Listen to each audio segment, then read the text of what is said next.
So in my last video about Logan Paul, I ended it by saying this. Once again though, Logan has let me milk him what seems to be dry, but there's still a couple more weeks to the fight, so who knows if that bitch will start lactating again. And guess who needs some more milk for their cereal? This lactose intolerant piece of shit. So I thought it was over. I thought we were done with it, but then out of fucking nowhere, Maddie B comes busting through my door and says, Thought it was over. Logan Paul does not know when to let things go. He already won the fight in immaculate fashion. Anyone going up against Dylan's performance would, but that was the end. Yeah, you say a few more things to let the other person know who's boss, but after that, you stop. If Dylan wants to keep posting about him wanting to fight Islam in the UFC like he didn't get fired from the knockoff UFC, then let him fucking do it. Logan even apologized to his wife for putting him through all this, which is fair. I don't think anyone could have seen Dylan going at his wife to the extent he did, but that apology told me that no matter what Dylan does, he was beneath him. Logan just needs to go about his business, and his win would mean so much more. But it turns out that is impossible for Logan, because last night, or whenever this was recorded, during his little WWE monologue, he just has to mention Dylan.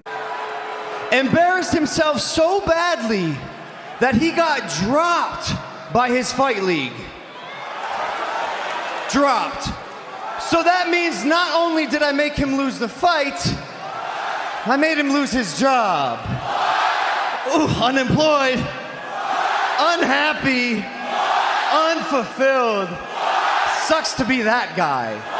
Now this is exactly what Dylan wanted, even though this was probably added in there just to get the crowd all riled up. Dylan sees this as war. So he's getting his musket, pouring in the powder, getting the poker, cleaning off the grease, lubing up the pipe, and then as soon as Logan is just too far away for him to shoot. But Dylan posted this on Twitter earlier today, insinuating that Logan was cheating on his wife. And of course, Drama Alert is like, oh my god, this is fucking real, and reposts it, only giving it more attention. And it's like, first of all, who is giving Dylan these pictures? Because they're obviously giving no context when they're sending these to him. He just gets sent a picture of Logan Paul who just happens to be next to a girl and thinks that's gonna do something. Logan is famous enough to where if he was cheating, the person who took the photo would have sold it to someone like TMZ or any other person that isn't you. Drama Alert picked up your tweet and made it another tweet. That is the extent of who you're gonna reach. You might get a few articles written about you from some intern trying to make their way up in the ranks at New York Times, but Dylan's a loser. He thinks just because he was good at promoting the fight that his performance he put on wouldn't matter. It was so bad, he got fired and now he's begging to get into something that's bigger and better than what he was previously a part of. He was already calling out Islam like he wouldn't have Hasbullah come and beat the shit out of him. And then you come along and you're like, hey, can you write this part in where I make fun of Dylan before I wrestle my opponent? I think that would get the crowd really on my side. I get that Logan won, and bragging about it is more than okay, but you gotta know who you're going up against and reply accordingly. Like I said before, baby,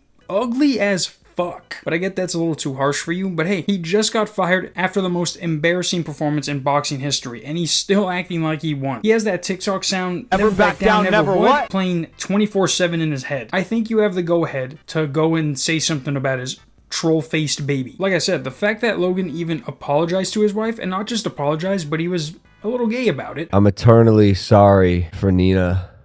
I'll spend the rest of my life apologizing if I have to for putting her through that kind of torment. Shows that he just did that for the video. This isn't like him posting a tweet.